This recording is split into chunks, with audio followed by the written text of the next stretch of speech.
This is the Sixth Man Show, an Orlando Magic podcast, with your hosts, Luke Sylvia and Jonathan Osborne, covering all things Magic basketball. By fans, for fans. Go Magic!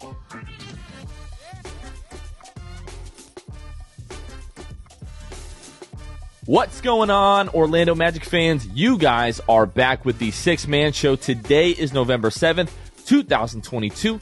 Jonathan Osborne here, as always, joined by my co-host, Luke Sylvia, in a new location. What is up, Luke?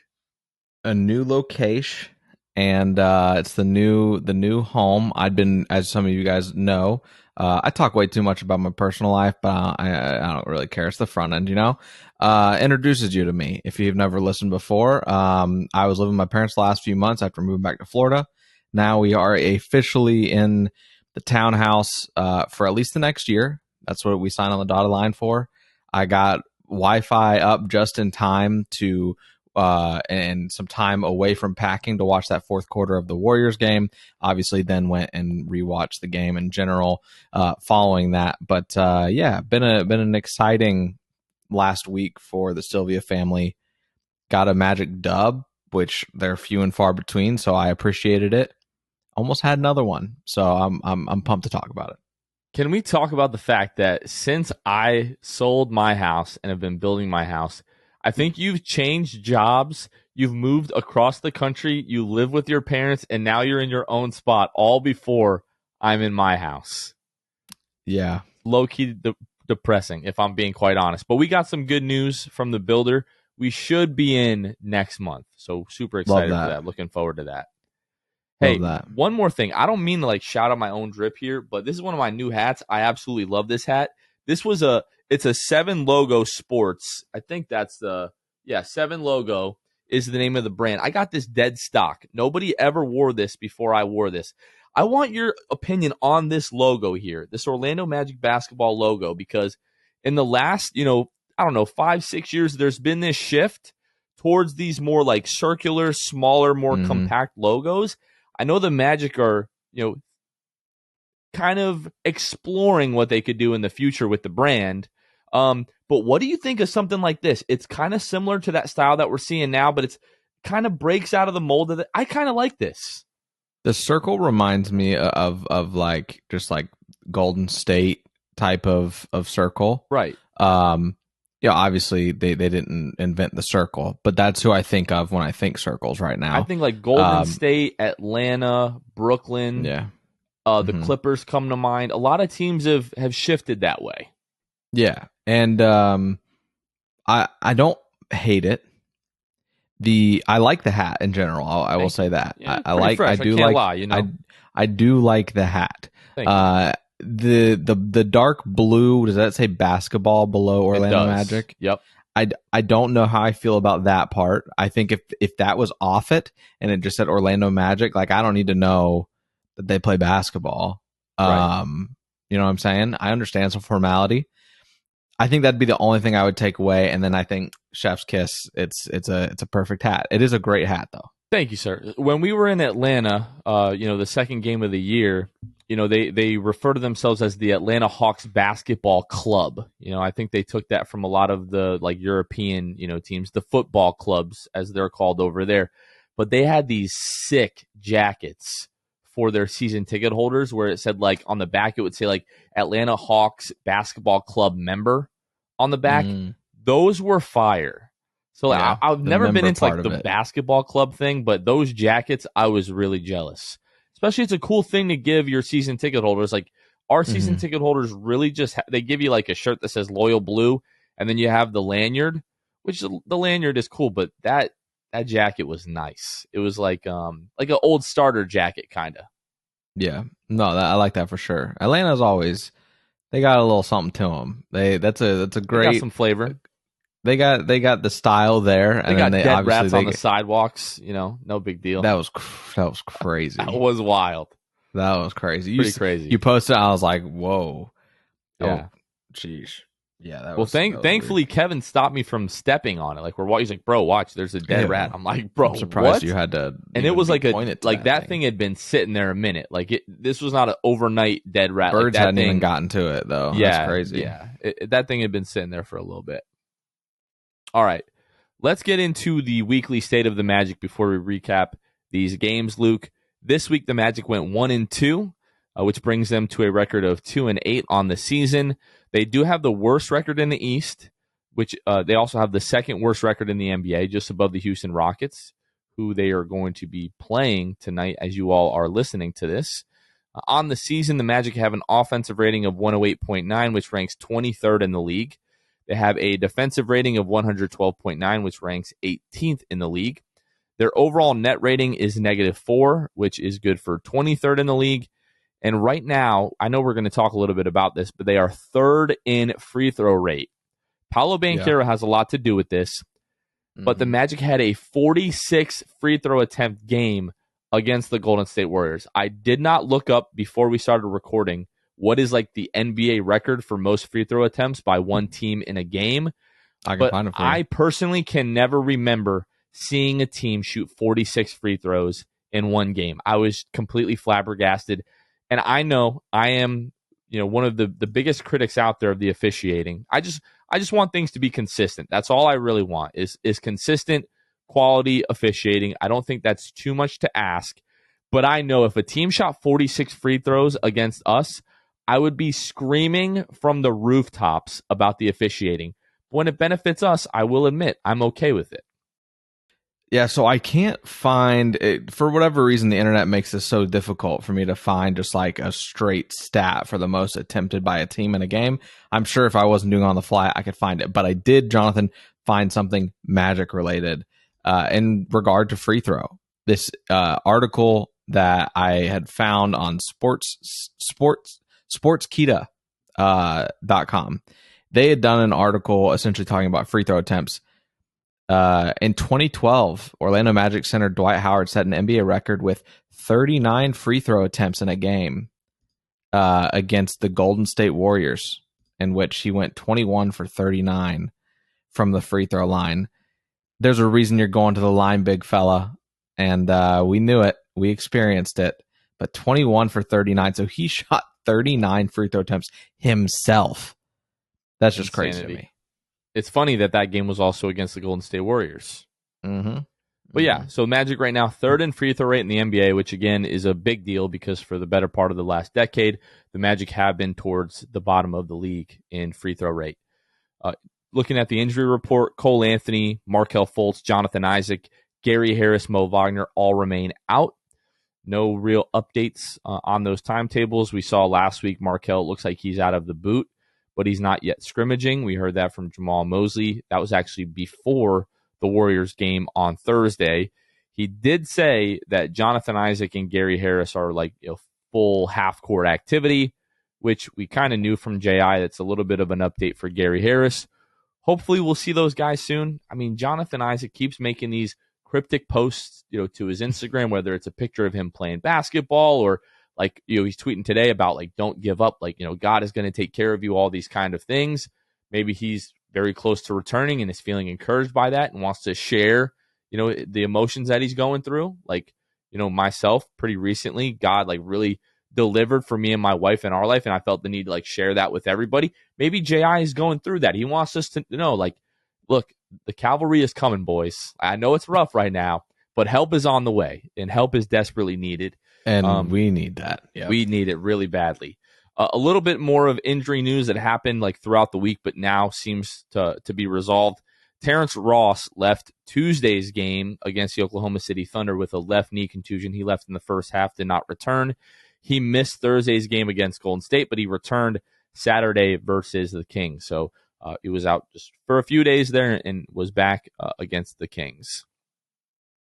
Quick shout out to our patrons. If you have not heard already, we do have a Patreon where for as little as $2 a month, you can financially partner with the show to help us do things like upgrade equipment, get access to other resources to help bring you all better content and make you all more informed Magic fans. We also have things like access to our Discord channel We have a monthly Zoom for our Hall of Fame tier patrons where you guys can just jump on with us for about an hour, talk about Orlando Magic basketball with other fans. We have folks from around the world that join that, and it's always a lot of fun. But you can find us at patreon.com/The Sixth Man Show. We don't have any new patrons on this episode. Normally, we would shout out any brand new patron that we have, but I have to make a correction from our last episode. So if you remember from the last episode, we talked about our newest patron was Hafrican. And I was like, I hope that I'm saying this, and I was not actually saying it correctly. So Hafrican is actually half Rican. But in my defense, Luke, it's spelled HALFRICKAN. So half Rick Ann. But because he's Puerto Rican, it's kind of a play on Rick, his name, and the fact that he's Puerto Rican. So it's half Rican. So I feel very badly, that I went the African route, but I think I was justified by the spelling, but it is half Rican. So we will make sure to pronounce that correctly moving forward. I wanted to shout out our boy Rick for the Hall of Fame tier patron here. And then we also shout out our Hall of Fame tier patrons on every single episode. Now we have 47 of them. So bear with me. We're going to go ahead and shout out all of our Hall of Fame tier patrons, Luke. Shout out Court Cousins, Armin, Carson Tulo, Jonathan Borges, Normal, Magic Player History, Julio, Bailey, Gabe Gaines, Wiffle, Michael Martin, Michael Salapong, Franz Go to Fichot, Ryan Singh, The Distract, Mo Bamba Yo Mama, Woot Woot, Pierre A, Migzors, Dylan Holden, Mr. Mikey, Lil Penny, Drum, Danimal, Dutto 15, Bobby Skinner, Nate Donnelly, Goody 93, Teddy Sylvia, Breadhead, Eric Lopez, Fuchsia, Juan Giraldo, Bill Fulton, Edmund Ligon, Hosea Squealin, Destined for Greatness, Caleb Pete, Cannibalism, Time Mr. TV, Brandon Grace, Chad 3045, Joe Rothfuss, ESPN Really Sucks, Gear 95 Shred, Junior Bruce, I hope I said that correctly, and Half Rican. Thank you to all of our Hall of Fame tier patrons. And again, find us at patreon.com/The Sixth Man Show. Luke, my boy, we're going to do things a little bit differently. Okay. Once again, I'm really glad that we are recording this episode about 24 hours removed from a loss instead of immediately after the loss. But I'm going to let you choose what game we want to talk about first. Do we want to talk about the incredible, exhilarating win against the Golden State Warriors, or do we want to talk about the crushing loss to the Sacramento Kings? I'm going to do our listeners a favor. Maybe you're running late somewhere and you don't have time, or you don't, you're maybe a little booked the rest of the day, and you just want to get to the feel good part of this episode, and you don't want to hear us drone on and on about the mishaps that happened in the Sacramento Kings game. I'm going to elect to go with, let's talk about the Golden State Warriors and the Orlando Magic. Golden State coming into this game losing 4 straight at Amway up to that point, and we know what unfolded, but that is what I want to talk about. So we have to start just by prefacing the fact that Golden State came into this game. They were in the middle of a 5-game road trip essentially that started in Charlotte. They lost 120-113. Then they lost in Detroit 128-114. Then they lost in Miami 116-109.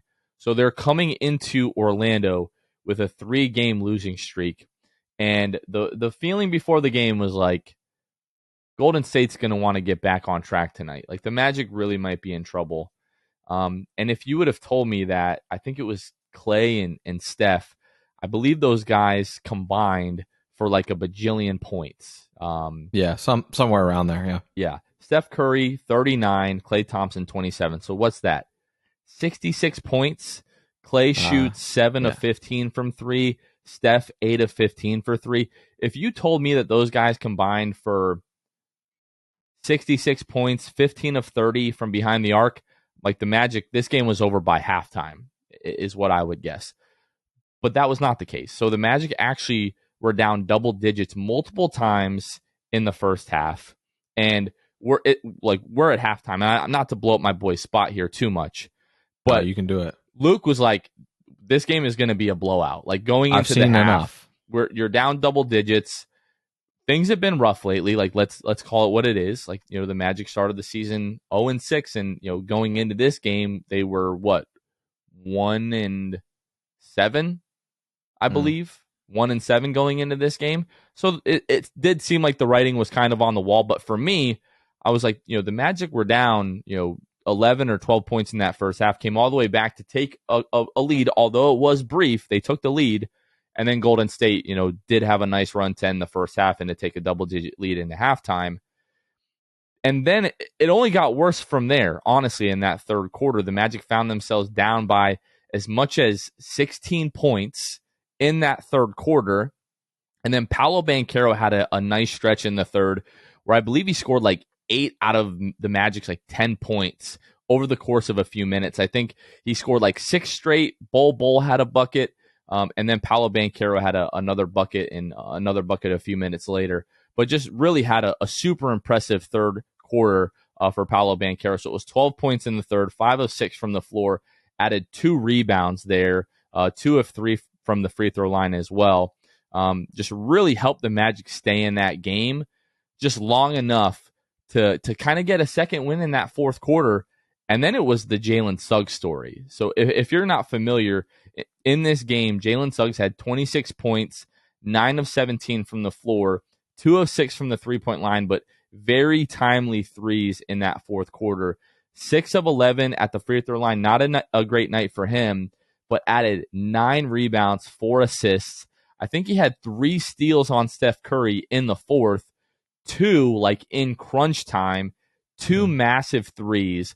So if we just look specifically at that fourth quarter for Jalen Suggs, we're talking about 15 points in the fourth, 5 of 7 from the floor, 2 of 3 behind the arc. And I'm sorry, it was 2 steals on Steph in the fourth quarter. I think it was 3 steals total in the second half.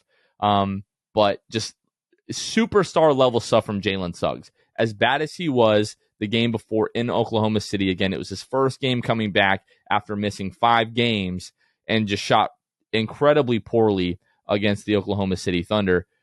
He was, I don't think this is like, I'm not exaggerating. He was sensational against the Golden State Warriors, and everybody contributed in this game. Everybody that saw significant playing time in this game contributed to this win. But Jalen Suggs was like by far and away the biggest reason the Magic won this game. The biggest reason and the biggest surprise, coming off the game before where, quite frankly, I mean, people were calling for Jalen Suggs' head after his return from injury. Jalen, I don't know if he heard it. I'm sure he's his biggest critic, so I'm sure he felt it, that he needed to have a big game. And man, the defensive plays, like if you take away his offensive performance and you replace it with like his average offensive performances, that he typically has, and you just give me the elite defensive plays down the stretch, that's more than enough for me to be like, Jalen Suggs could be on this team for a very long time. I don't know that he is a cornerstone piece, but I know that he is a contributing piece, and he just could not impress me enough in that game. I was so impressed with Suggs and just his ability on the floor. Obviously, he gives his effort, but he was tying everything together. He shoots, Jonathan, 11 free throws in this game. You wish that he makes more than 6. But you were talking about the game before of like at some point refs have to call something when Jalen Suggs goes in 100 miles an hour and flails and does whatever he does that Jalen Suggs does. They got to start blowing the whistle one way or the other. And they did it. He shoots 11 free throws against Golden State. I really can't believe that Steph and Clay combined for 15 threes and the Magic still found a way to win. I mean, you caught lightning in a bottle in this game from Jalen Suggs to the bench, even with Bol not doing great offensively, right? Like Bol has 4 points, but gets 6 rebounds and 2 blocks in 18 minutes. It was an impressive all around win for this team. And I definitely thought it was over at halftime. There was a lot of Kevon Harris in this game as well. In almost 21 minutes, 12 points off the bench, 5 rebounds, a steal. He had a big and one in this game as the Magic were kind of mounting that comeback. I just want to go through like the last roughly 6 minutes or so and just like highlight like Jalen Suggs, because it just seemed like basically every play he had a big hand in it. So the story starts in the fourth quarter here. The Magic are up 108 to 113. 5 minutes, 39 seconds left. Jalen Suggs steals the ball. All of a sudden, it's basically a 2-on-1 fast break with Jalen and Paolo. Throws the alley-oop to Paolo. Magic go up 108 to 115. And yes, you're up 7 with 5 minutes and 30 seconds to go at home in the second half. You typically feel pretty good about that. But remember, you are playing the Golden State Warriors, and they're always going to have a shot as long as that 3-point shot is falling for them. And of course, with that team, it basically always is. Fast forward just a little bit, Golden State comes back. Magic are up 3, 117, 114 with 4:13 to go. Jalen hits a 20-foot pull-up. We're fast forwarding a little bit here again. Magic are up or down 155 to go. Jalen Suggs, 26-foot wide open three-pointer from the left wing, give the Magic a 2-point lead, 148 to go. Going down the floor a couple of minutes later, Magic are up 1. Jalen Suggs gets fouled, makes both free throws, 3-point game. Curry comes down, hits a 3. Now it's a tie game with 37 seconds left. Jalen comes down the other end, sizes up Klay Thompson, shoots this 3, and I'm seeing him size up Klay. And in my head, over and over and over, actually out loud, I'm saying, no Jalen, no Jalen, no Jalen, no Jalen, no Jalen, no Jalen. Yes, Jalen! As he pulls up this rainbow. To me, it looked like, I don't know up to you, but to me, it looked like it was going to fall short, and it falls through the bottom of the net to put the Magic up 126 to 129 with, 37 seconds to go. Magic are coming down the other end of the floor. Suggs steals the ball, gets fouled at the other end, or gets fouled, I should say. The Magic were in the bonus, so he only makes one of those free throws. At this point, it is a 4-point game, 31 seconds to go. Klay Thompson hits a crazy 3 in the far corner near the Magic bench with 29 seconds to go. And you're like, all right, we basically need a basket here to put the game away. And Paolo, in my opinion, I think there was like 11 seconds left on the clock where he decides that he's just going to go. And it was a little bit early to me. I'm thinking of the wrong game here. No, this is the one where he was driving, tries to hit Wendell. Paolo has a clear lane to the basket. I was thinking of the Kings game. We will talk about Paolo going a little bit too early in that one. These clutch minutes are just kind of blurring together for me. But he had the right thinking, because if Wendell is paying attention and catches this pass, it's a wide open dunk, and the Magic are now up 3 with a few seconds to go. But he turns the ball over out of bounds, and the Warriors have the ball 4.9 seconds to go. Klay Thompson misses the runner. I'm screaming. I can't believe I didn't wake up my kids. But it was just an incredible win with the Warriors fully staffed, essentially. All of their main guys are playing. They want to win this game. Klay is playing really well. Steph is playing really well. And it's just your young guys in the second half that step up again and again and again and make plays. And then you walk out of there with a win over the defending NBA champions. Was as fun of a win as I can remember in a long time for the Magic. Yeah, like you said, as fun of a win you can remember. Thankfully, Jordan Poole can't buy a bucket, specifically from 3. Shoots 1 of 5 from there. Draymond Green does his Draymond Green things, 8, 5, and 7, the most Draymond stat line I've ever seen. And yeah, you look at here, and we'll touch a little bit, obviously more on this as we talk about the Kings game too, but some interesting things from the rotation side of things for the Magic in that Golden State game. Caleb Houston plays just 4 minutes. Mo Bamba plays just 5 minutes. But you get a huge lift from the bench in this game, man. And you talked about it, right? Like Kevon Harris had some big plays in that game. Chuma Okeke gets to the line, shoots 6 free throws. It goes, OKK, sorry. I know, dude. You're it's so rough. right. It is rough. Shoots 6 free throws and makes 5 of those. 16 and 9 stat line, 3 of 5 from 3. Just, you were getting performances from everybody. RJ Hampton had a great night as well in his 20 minutes, 15 points, 3 of 5 from 3. getting to the line, shooting 4 free throws. Like everybody contributed in a major way if they got major minutes. It was refreshing. It was such a fun game to be a part of. And obviously, we'll talk about the Kings game, but the bench was totally the opposite, where you just couldn't get any help anywhere. But yeah, like just going down the line, Paolo, 22 points, 8 rebounds. Wendell, 14 points, 9 rebounds. Franz, 19 points, 3 rebounds, 2 assists. Jalen, we talked about the 26 points. Chuma, 16. Kevon, 12. RJ Hampton, 15. You got 7 guys in double figures. All of those 7 guys except Kevon, were at least in the teens. That's massive. When you have the Golden State Warriors hitting 19 threes, shooting 44% from the three-point line and shooting 51% from behind the arc, you just always expect that you're going to lose. The Magic end up shooting 53% from the floor and 43% from the three-point line. Really, the biggest difference is just the free throw discrepancy. 46 for the Magic. You only make 33.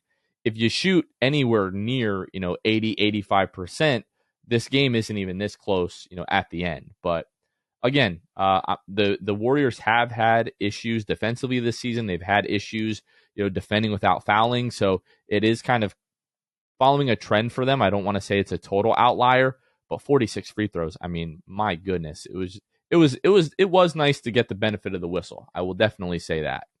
The Magic last year don't shoot 46 free throws in that game. And it's obviously starts with Paolo, Jalen being the aggressor that he is, and being in his second year where he is just more comfortable to do those things and attack the basket, even somehow, even without even more regard for human life. You just get big performances from the free throw line. Chuma did it, like I said. RJ Hampton got to the free throw line. Dell got to the free throw line. Franz Wagner shot 5 free throws. Like, you couldn't have asked for a more well-rounded game offensively. And defensively, man, what are you going to do with Steph and Clay? You can scheme all you want. If they're on, it doesn't matter. You just have to score more than them. It's a track meet, and you better hope you win. And somehow the Magic got it done. We've been critical of Mosley and like going to the zone, and I kind of smelled when it was happening when they switched to the zone in this game. I think it was late in the first half. And Golden State, you knew they were going to figure it out in 2 seconds. Everybody has film on the Magic zone now and has kind of figured out how to beat that relatively quickly. But credit to Mose, once he got into that and realized, like, okay, they're just chewing this up, he got out of it. Like, I think we maybe played it 2 or 3 possessions in a row. And he's like, no, we're not going to do this. So to his credit, again, free throws were a big part of this. Bench points, Magic bench outscores Golden State 45-23. And then the Magic just shot the crap out of the ball and allowed you to hang in this game. But again, a big 130-129 win over the Golden State Warriors. Luke, you said it. They're going to score points. There's not much that you can do about that. But would like the Magic to play at least a little bit better defensively, and I hope they will as the season goes on. So that was really fun. Don't forget, I hope you took advantage of this. After every Magic victory this season, the next day you can get 50% off your online order with Papa John's the next day with code MAGICWIN. I hope you redeemed that on Friday. I know I did. I know we hooked our boy, was it JD, up with a free pizza as well. We'll do that a few times this season, after some Magic victories, so be on the lookout for that.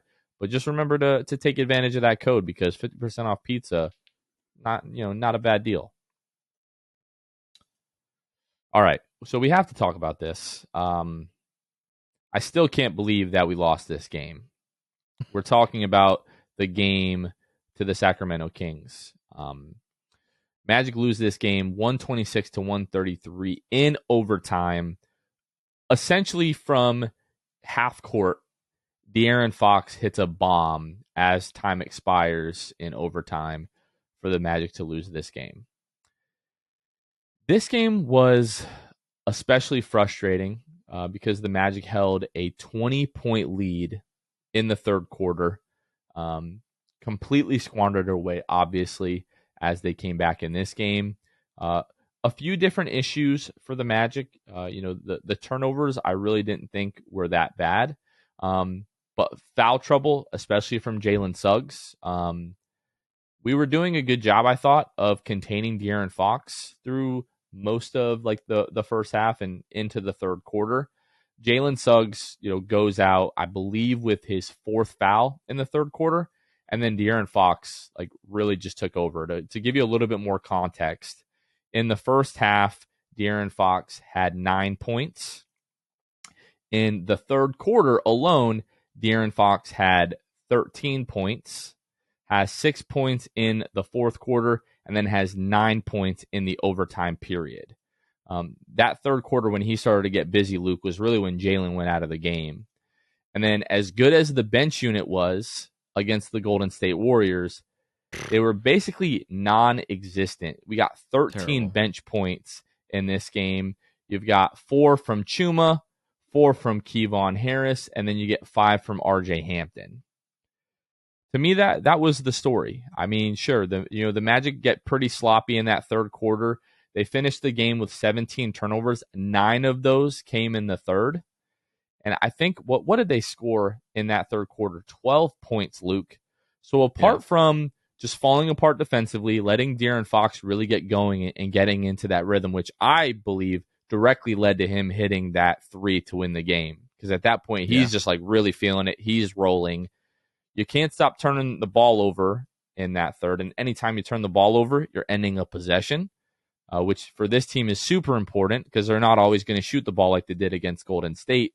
But back to that third quarter again, 9 turnovers. The Magic shoot 5 of 17, 29% in that third quarter, and score 12 points to the Sacramento Kings 36. So you're up 20. You go into the fourth trailing at that point. I don't want to say lucky because guys did play well, specifically Paolo and Franz, but you force overtime. You're lucky to even have a chance at double overtime because they really didn't play all that well in the first, or really the only overtime period. You get the steal. Chuma dunks it with 6.6 seconds left. De'Aaron Fox doesn't even dribble the length of the floor. And people are talking about Jalen Suggs kind of sagging off. De'Aaron Fox pulls up with like 3 seconds left. It's a tie game. Jalen's not letting him get to like the free throw line and closer. That's De'Aaron Fox's sweet spot. De'Aaron Fox pulls up and nails almost a 40-footer on you. What are you going to do at that point? Now, it was super frustrating for me because the Magic never should have been in the position to lose this game. But I'm not super upset about that final possession. I'm upset at the result of that possession, but I would give the Kings that shot to win the game 9 out of 10 times. Yeah. There was a lot of, I think, first of all, we'll get this straight as if it's needed to be said. Neither of these teams put together 2 great halves of basketball. It was 2 different games. They talk, you hear people say it's the tale of 2 halves, and that's just what happened. And the Magic outscored the Kings in 3 out of 4 quarters. If you told me before going to this game that the Magic did that, they outscored the Kings in every quarter except for one, and the Magic put together quarters where they scored 33 points, 32 points, and 29 points, I'd say it's a wrap. The Magic won the game. The Kings aren't that good. The Magic won the game. Now, I also will say the Kings aren't that good, but they are very talented. It reminds me in terms of that way of the Orlando Magic, where I don't think the Kings are as bad as their record shows. Both teams come into this game with 2 wins on the year. Granted, the Kings have played less games. I think they were 2-5 coming into that game, while the Magic were 2-7. But I don't think the Kings are as bad as their record says. You can never sleep on a guy like De'Aaron Fox. They've got Domantas Sabonis. Can I just say how freaking fast those guards are between De'Aaron Fox, between him and Malik Monk? Like, watching them both play, it was like, dude, it just felt like they could get their shot whenever they wanted to. They just were shifting around any defender that they pleased. The Kings honestly could point to a lot of things as well in terms of what could have been, could have gone differently.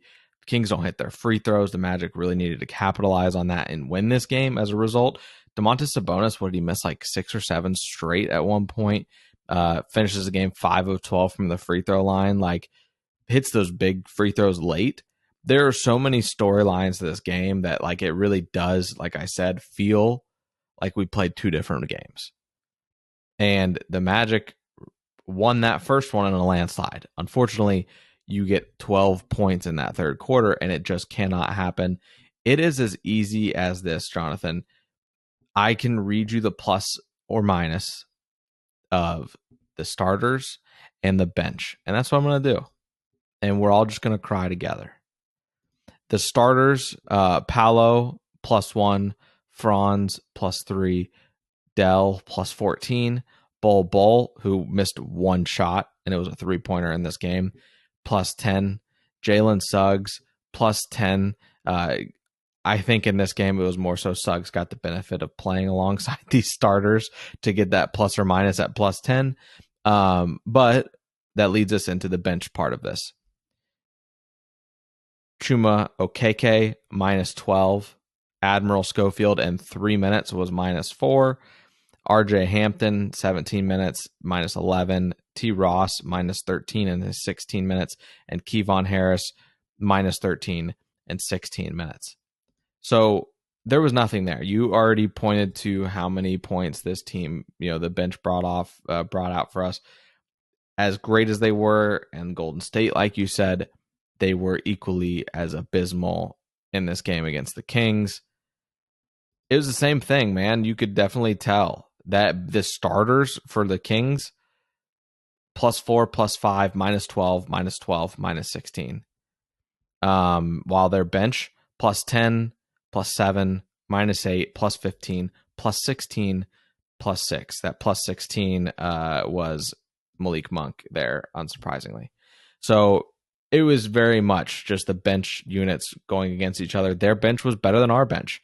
And it all goes back to, once this team is freaking healthy, Jonathan, I think we stop having the depth conversation. I know we stop having the depth conversation. The Magic just don't have it there in terms of depth. And unfortunately, the NBA talent goes a long way. And as much talent and as much length is in the starting lineup, that poses problems for so many teams, even especially the Kings, as we saw, mounting a 20-point lead. If you don't have the depth, you're very capable of losing these games to teams that have superstars like De'Aaron Fox, who can go out and give you 37 points while not even shooting that great from 3. He's just can get anywhere he wants inside the paint. So obviously it was the bench, right? We've talked about that, but also just as good as you shot the ball against Golden State from behind the arc, 4 of 23 in this game, 17.4%. It's going to be tough to win a game in the NBA shooting the ball that poorly from deep. Now, luckily, they were able to make up for it with their overall field goal percentage, 50 of 92, good for 54%. But Paolo Banchero, man, Paolo was so special in this game. 33 points, 14 of 26 from the floor, 16 rebounds. Was really just doing it all for the Magic, kept them in this game. Really, like down the stretch, it was him. It was Franz Wagner. Franz was great in the fourth quarter, great in overtime. 31 points, 13 of 22 from the floor, which is good for 59% from the floor. 4 of 5 from the free throw line. The biggest thing for me with Franz right now is just the open threes. He has the open three really towards the end of regulation, which could have put this game away. It's a wide open look. He's got to start hitting those. I think I haven't looked at it in a few days, but going into the game against Golden State, he was shooting like 20% on wide open 3-point attempts this year.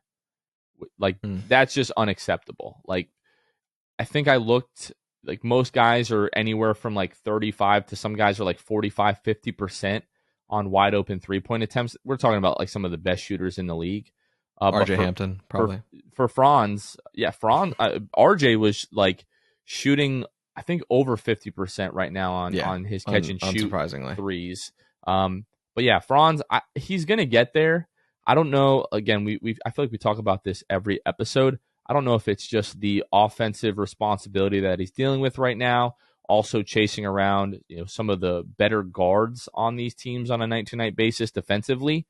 But a lot of these have just been short, like hitting the front of the rim, and you're wide open, man. You really just have to sink that. But going back, I know I prematurely mentioned this when we are talking about the Golden State game. But the Magic get the ball with 25.4 seconds left in regulation.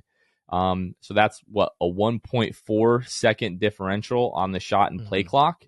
And Paolo could really dribble this clock all the way down and take the final shot, which is what I really wanted him to do. But he decides to go with about 11 seconds left, collapses the paint for the Kings, which is the right basketball play, kicks it to a wide open Franz Wagner, who misses the three. Luckily, Jalen Suggs is able to come up with the offensive rebound. He actually gets a pretty good look from the 3-point line as time expires. He misses that, and then we go into overtime, and again, the Magic are trailing. The Magic kind of miraculously come back, score 4 points in the last 11 seconds to tie the game. And then it's 6.6 to go. Jalen is just sagging off De'Aaron Fox just enough for him to get that ball off. And it was literally like he took 2 steps over the half court mark and just pulled up and freaking nailed it. It reminded me of Oladipo hitting the 3 to take the lead against the Oklahoma City Thunder, and then Russ driving the length of the floor and hitting that 3 off of the glass to force overtime. And then the Magic lost to overtime to the Oklahoma City Thunder years and years ago. This one hurt a lot more because it completely ended the game, but that was the last time I remember somebody kind of, it was unlikely for him to make that shot, but just drive the length of the floor, pull up, and just hit a bomb on us to rip our hearts out.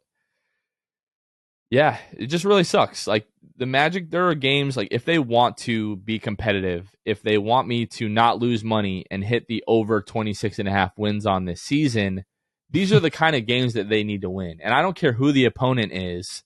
Like Golden State, if they would have got blown out, we would have been like, all right, it's Golden State. We have a young roster.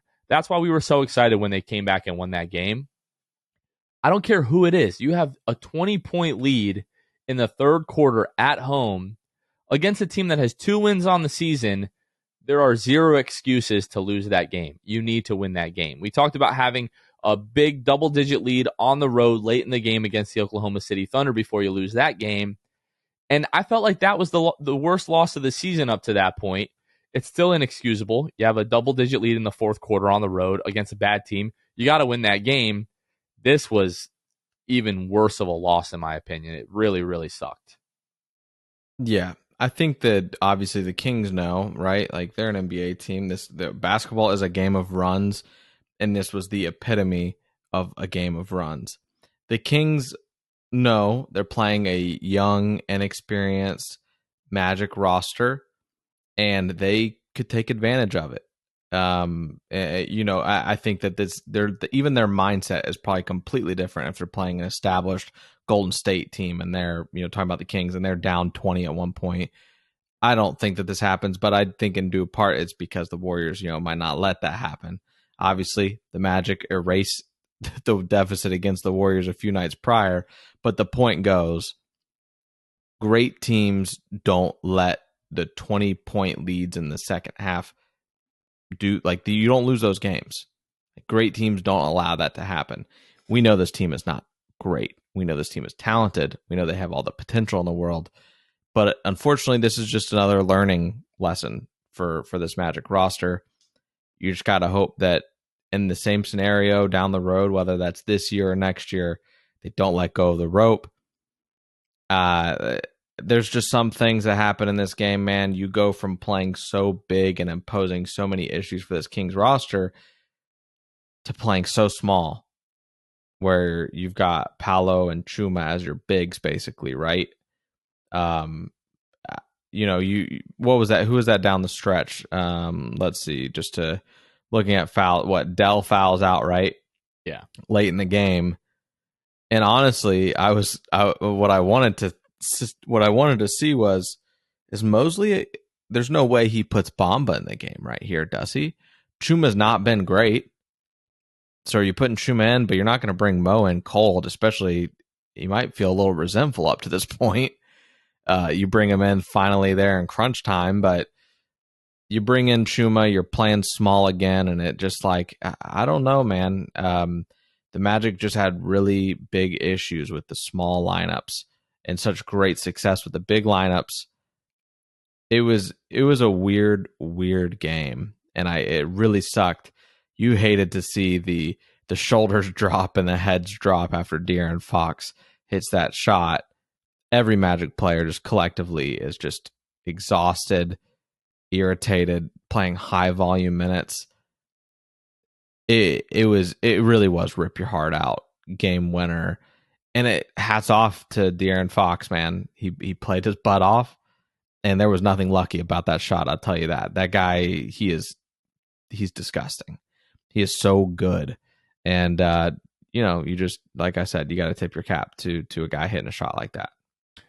Luke, I want to ask you. So, like, obviously, this was a tough loss, but now through 10 games, 2-8, you're really in every game down the stretch, like maybe apart from like that New York game, like even the Cleveland game, you're in that until the last 4 or 5 minutes. Against Dallas, you're in that until the last 4 or 5 minutes, I believe. So we're talking about 8 of these 10 games. So that puts you at what, if you take those 2 games away, 2-6. So 6 of the 8 losses so far, the Magic had chances to win these games. We talk about Detroit. Obviously, that Isaiah Stewart late 3 was critical. Atlanta, Trae Young just goes crazy in the second half. No Jalen Suggs because he gets injured. That Boston game, you're in that until the final minute. Dallas, same thing. You're in that until the last couple of minutes. Oklahoma City, again, you're in that until the last couple of minutes. And then Sacramento, you lose that on a buzzer beating 3 from almost freaking half court. Are you, as hard as it's been, now we're sitting at 2-8, are you encouraged at all by the way that this young team who's been crushed with injuries has still been not only competing, but like really has a chance to win in the second half, even deep into the fourth quarter in almost all of these games? I am absolutely encouraged on like if you really deep dive like you just did, I'm very encouraged. On the surface, I can understand how frustrated Magic fans are that this team is 2-8. This is not the season that, like, regardless of the how it unfolds, this was not how you anticipated the season playing out at the beginning. And it does sting a little bit because you talk to people that aren't Magic fans that are just casuals, or they just are fans of other teams, so they don't watch the Magic in general, and they look at the Magic 2-8 and they're like, yeah, looks right.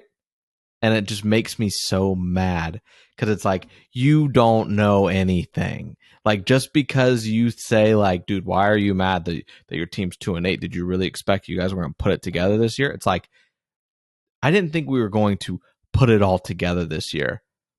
But I think that we absolutely are going to hit over the win total 26.5. Absolutely.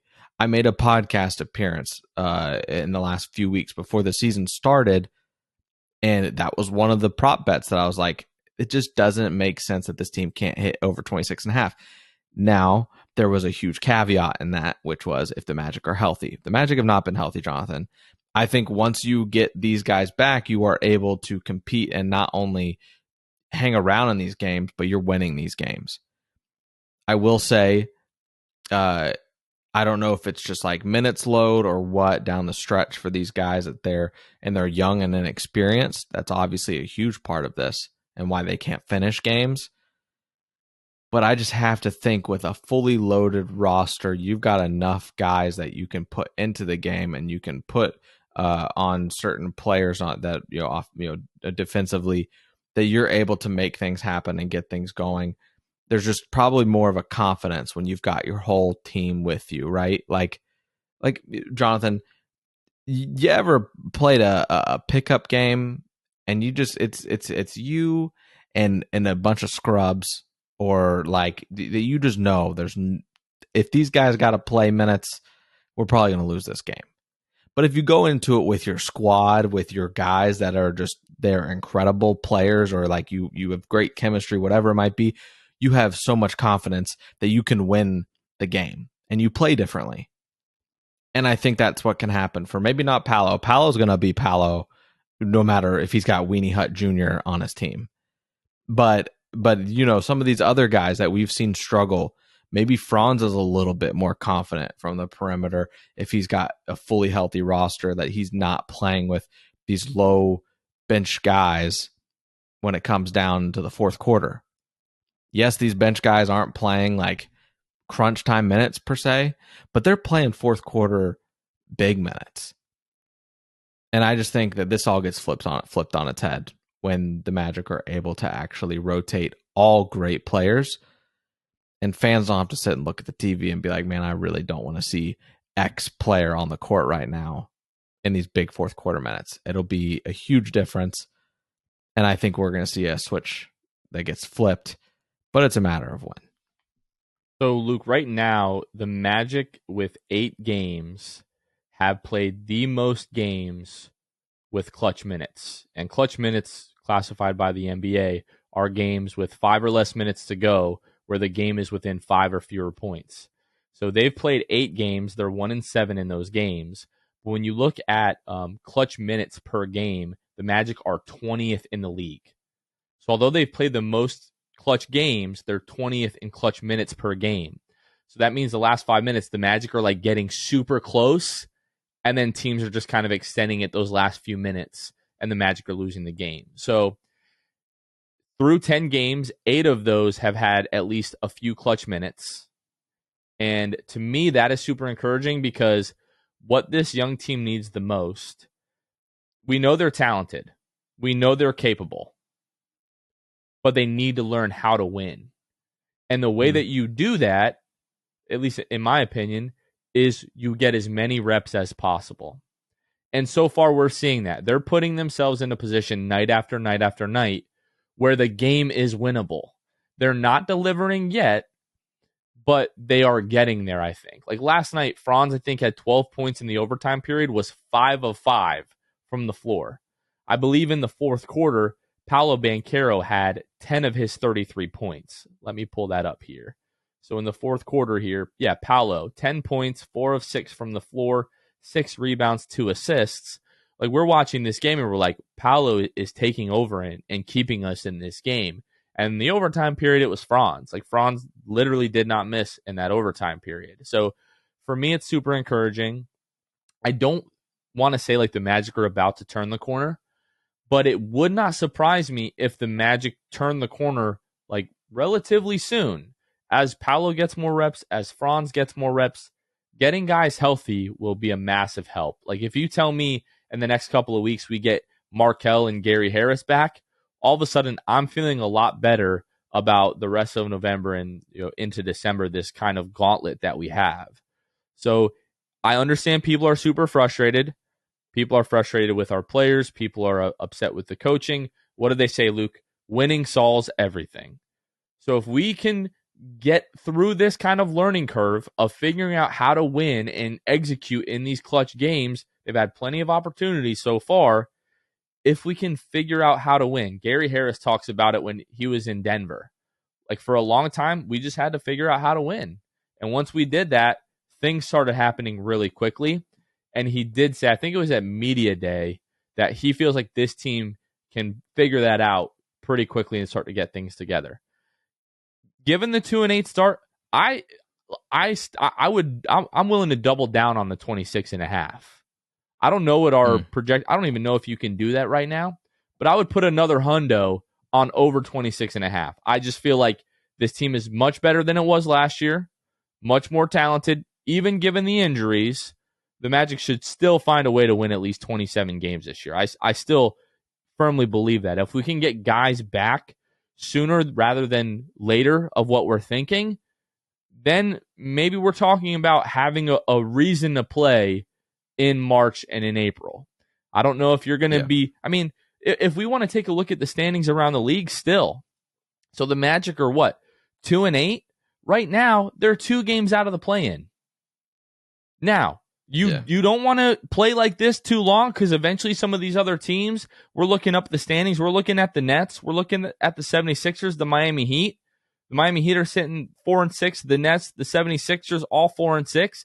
Those teams are going to figure it out and start to get things kind of rolling here. But if you told me 10 games into the season, we're 2 games out of the play-in, you and I both would have took that to start the season. Yeah. And it doesn't tell the whole story, but the season's not over right now. That's kind of what I'm saying. The season's not over. Right. The season is far from over. Yeah, you're up against the clock right now. I think that is the biggest enemy of the Magic right now. You're up against the clock. Yes, you have whatever it is, 72 games left in the season. You're up against the clock. You need these guys back healthy in the next 2 weeks. You need it. You cannot you cannot give this front office a total of 3 wins when you're X amount of games into the season at that point. So that's what I mean when I say you're up against the clock. At some point, listen, this front office, they were watching Wemby and Scoot Henderson go at it. They were at that game. They were highlighted. Like, they are right there. They have great seats. They know this young team cannot give them a reason to just wave that white flag. You can't do it. You cannot. So you need to get these guys back on the court, because not only do these guys, they lead the league, right? Like you said, in clutch minutes. Not clutch minutes. They're 20th in clutch minutes. But right. They played the most amount of games that had clutch minutes in them. Right. That's what I meant. Yeah. So point still stands, right? Like, that stat doesn't stand if this team's healthy. Like, this team is just winning games if they're healthy. Yes, it would suck that you wouldn't get maybe the experience, but I'd trade about anything to not be 2-8 right now. So True. I don't care. Like, you would be winning games comfortably if this team was healthy right now. I think this team is a great team, but if healthy. I mean, yeah, I can't. Listen, Kevon Harris, you've given us some really good moments, but I trust a lot of these injured guys a whole lot more, and that's just how it is. So I cannot wait until those guys are back. We all know it. We all share the same sentiment, but this team is going to be special when those guys are back. Well, look at it this way. I mean, the Magic start 0-6, and now in their last 4, they're 2-2. And you've got a Houston Rockets team coming in tonight that you should be able to beat. In my opinion, they're without a doubt the worst team in the league. The first game of the year, Jonathan, that the Magic are favored. And they're not just favored by a couple points like the Kings were against us. They're favored, last I checked, like 4.5 points. So the Magic, going into tonight, this is a game you have to win. I know that there's like talk about, is something that you need to win the game or that you just can't lose the game. The Magic need to win this game for the sake of morale.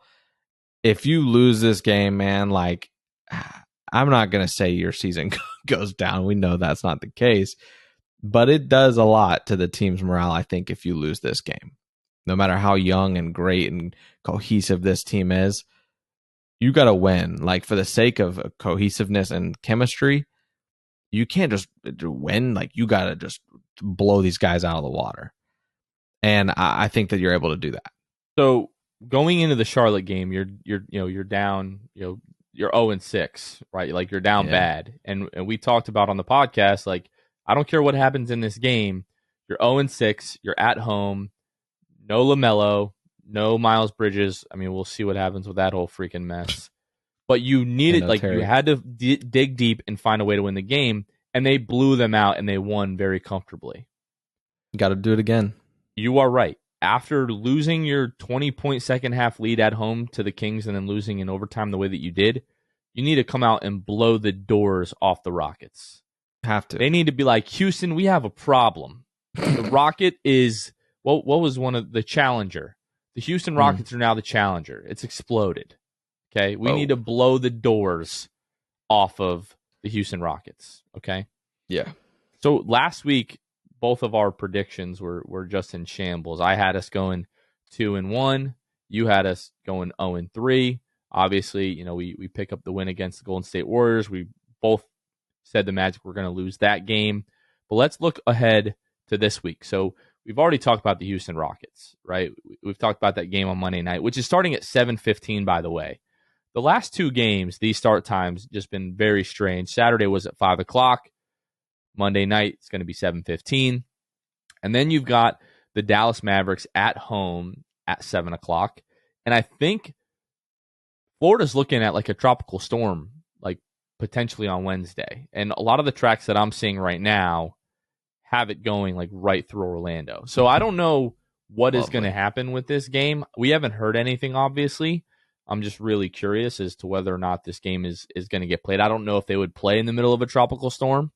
I don't know if it's safe to do that. But then on Friday, they've got the Phoenix Suns. That game's going to be at 7 o'clock. Luke, I think we both agree that the Magic should beat the Houston Rockets on Monday. I think we'll both pick them to win that game. What about these other two games this week? I'm going to say I'm feeling better than I was last week, Jonathan. You got to win against a talented Warriors team. Been there, done that team in great fashion. I think it's a 2-1 type of week, Jonathan. I think it's you're 2-2 in your last two, like you pointed out. I like that perspective. Your last four. 2-2 in your last two. That's defying logic, but I think you can do it. I think the Mavericks have the Nets tonight as you listen to this, and then they travel to Orlando. I'm hoping they get a great fiery win against the Nets. I hope the Nets take them to the wire. You got some unfinished business with the Dallas Mavericks. I think the Magic win that game. So I think then you drop one to the Phoenix Suns. I think you go 2-1 this week. So this is my case for the Magic beating the Dallas Mavericks. Okay. So Luka, right now, I think has tied Wilt Chamberlain for most 30-point games to start the season. He's going for the record Monday night against the Brooklyn Nets. Ooh. After that, potentially we see a little bit of a Luka letdown, if you will. Love Given that. the fact the Magic just lost to this team, a week and a half, 2 weeks ago, whatever it will be at this point, the Magic have a chance to win that game Wednesday versus the Dallas Mavericks. However, I don't think they'll win. Okay. And I think they lose to the Phoenix Suns as well. I think the Magic go 1-2. Yeah. We're kind of flipping this week. Usually I'm the optimist. You're the pessimist. This week you're more optimistic than I am. Yeah. I just really feel like this bench unit is not something that you can count on to be consistent enough. And the starters are going to do their best, but the bench just has not been good. And you're going to need them to be good to beat teams like Dallas, like Phoenix.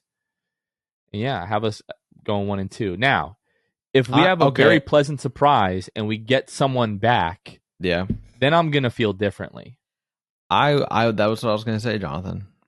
I was going to say, but what if I told you we had a surprise mystery player come back against Dallas? Did we have news break while we're recording this, or this is your way of surprising me? Of course we didn't. No, I wish, bro. I would have screamed it through the microphone if I had saw Magic injury news at this hour, especially.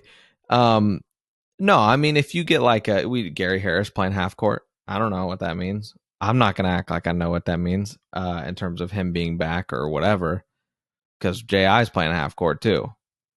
Now, you give me Gary Harris back and you can bring him off the bench on limited minutes. Sign me up. Sign me up. The Magic need it. I don't think the Mavericks are great.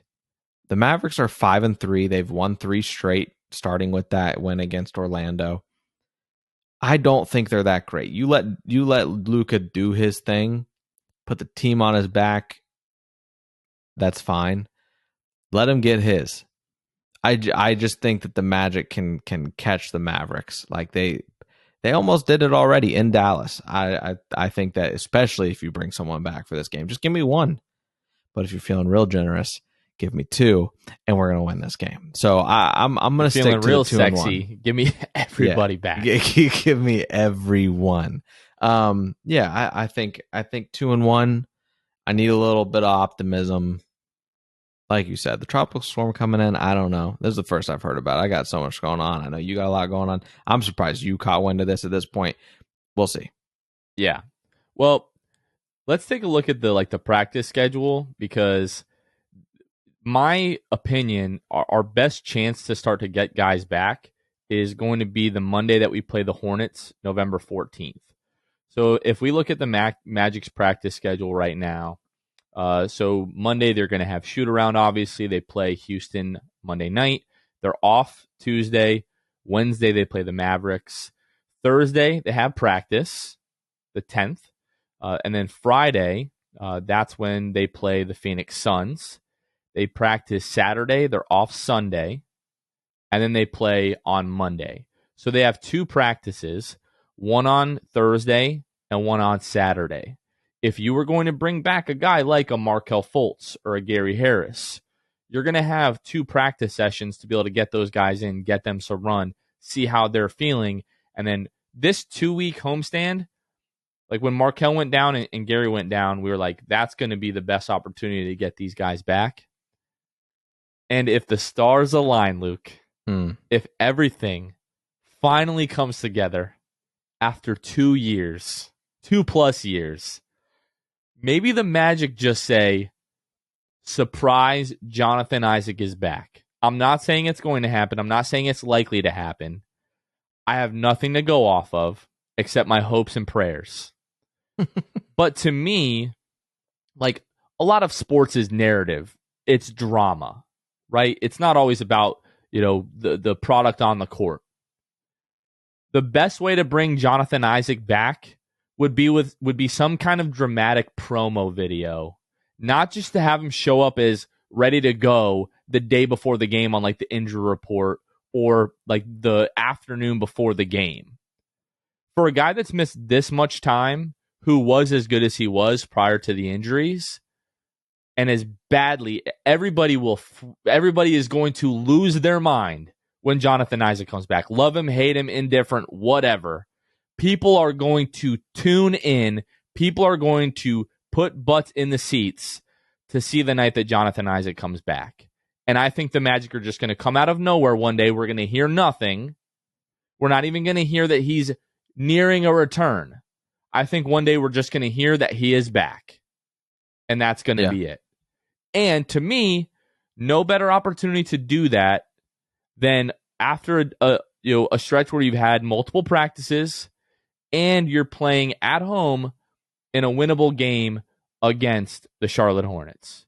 So to me, that's when we should, in my amateur opinion, doctorly opinion, exactly, we should see Markelle, we should see Gary, and if the Magic want to bless us and bring Jonathan Isaac back that night, I will not be mad. I would love it. And if it's that night, we're clipping this and putting it everywhere. And we'll look like geniuses. For sure. The last thing I will leave you with, Jonathan. We've been seeing Jonathan Isaac like disrespect for years now. This is not an uncommon thing to see. Years. It's crazy that we're not exaggerating when we say for years. You know what's wild to me? I am all aboard the Bull hype train. I don't think he's going to be a star. I think that he is going to be a good player if he stays healthy. I have seen the most disrespect I've seen lately is people talking about they're already crowning Bull is better than Jonathan Isaac. And I'm like, y'all are just like either blind by hatred or you're just pissed at the circumstance that he's been out for 2 years. But you got something wrong if you think Bull is already better than Jonathan Isaac. Y'all get out of here. Bull is a great is exceeding expectation, and I think that we're experiencing a little bit of recency bias because we haven't seen a guy in 2 freaking years, which I totally understand. But at the same time, it's been wild to me to see that narrative take place on social media the last couple of days. What I will say, to play devil's advocate here, Mm-hmm. Bull is definitely more advanced offensively than anything we've ever seen from Jonathan Isaac. Like just in terms of like shooting, ball handling, being able to get 2 feet in the paint and finishing over guys. Like that is 100% accurate.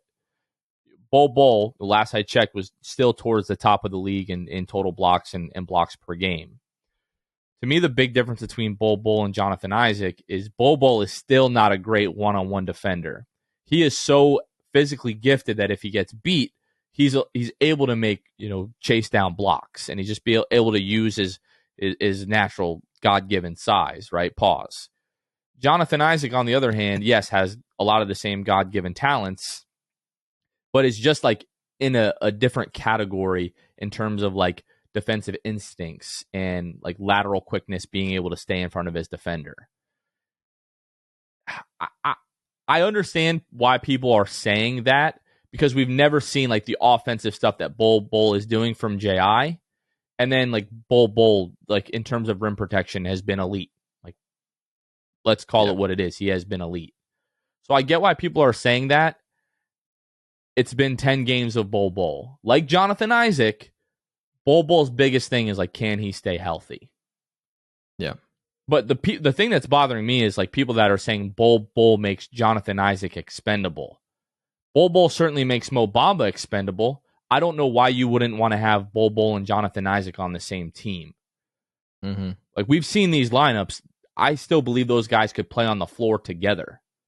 No doubt. You give me a back line of Jonathan Isaac healthy and what we remember him being, Wendell Carter Jr. and Bull defensively, we may never see another layup scored on the Magic with that lineup ever again in the history of basketball. I don't know how you're scoring on that on that front court. No, but no idea. It's definitely frustrating. I mean, we're all just waiting to see JI again to see what he looks like, and then of course he has one bad game. It's going to be he's cooked. He's terrible. He's never going to be the same. If he comes back and he's amazing, then it's, oh my gosh, we're going to win the title. And maybe not all is forgiven, but I'm sure a bunch of people will forgive some things. Yeah. No, it's going to be, it's been more than 2 years. You need to treat him like we treat rookies on this show, which is like we give the rookie 20 games, right? And if they're still bad, then we can talk about the criticism that we raised to that point. After 2 years, do you feel like 20 games is enough? Like I'm like Jonathan Isaac bias aside, I don't think 20 games is enough. If he still looks terrible and he's played like, I don't know that he could, if he's on the floor and he's playing like 50 plus games this year, to me, I'm going to be like, that's a win. I don't think I'm going to like write him off based upon however good or bad he looks on the floor. If he is terrible. If he can't move, that's one thing. If he's terrible, and I mean like he can't play defense terrible. Right. Like if he just doesn't look the same defensively and it's been 20 games. Like if he's not even like 70% of the defender that he was before, to me it would have to be because of like it's going to take him time, first of all, to catch back up to game speed. Like I'll give him 15 games in that regard until he's just able to process everything that's happening again. You can't go 2 years not playing at that level and then just pick it right back up. If he does, I mean, he is a man of God. That would be the only explanation for me. If he comes back and it's just like JI again, like, again, we've said this, but it changes everything. But yeah, 30, 40 games in, if he just can't move the same way, then that's a different conversation. But like offensively, if he doesn't look great offensively this year, I'm like, all right, whatever. As long as he shoots the ball at least like league average, like 33, 35%, if he's shooting the ball like that, I'm like, all right, Maybe the shooting stuff that we heard was a bit overblown, but let's give him time. But we're having this now 10-minute conversation about something that could still be months away. We just have no idea.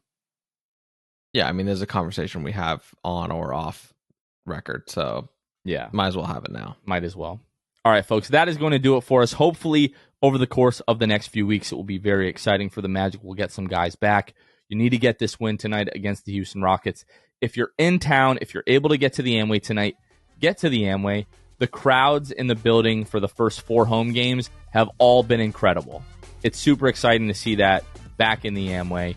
But that is going to do it for us. For Luke Sylvia, this has been Jonathan Osborne. You guys are watching The Sixth Man Show, and we will catch you guys next time. See ya. Thanks for listening to The Sixth Man Show.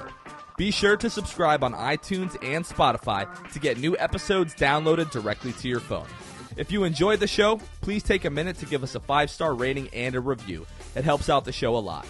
Follow us on Twitter, Instagram, and Facebook at Sixth Man Show. We'll catch you guys next time. Go Magic!